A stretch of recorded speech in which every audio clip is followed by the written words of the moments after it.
Ready na. Tapos sabi, hello, hello Jenny, kamusta ka na riyan? Gustong gusto na kitang makita. Kailan ka ba darating dito? Sabik na ako sa iyo. Gusto kitang makita. Mamaya mawala na ako sa mundo, hindi na tayo magkita. Sana Jenny, bago man lang kami mawala sa mundo, magkita ulit tayo. Umuwi ka naman, baka sa... Para ako na. Salamat.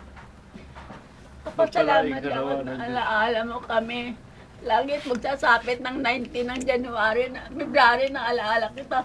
Ako birthday ni Jenny ngayon, sabi ko.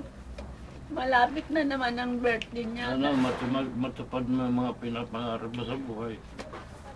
Sana makabalik na siya rito. Lagi kong tinatanong kung kasi yung pamangkin ko may telepono.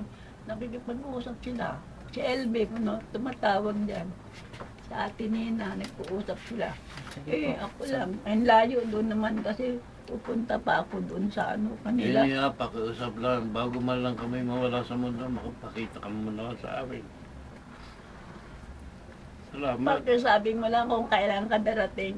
Pagluluto kita ng malagkit. Paborito niya yun.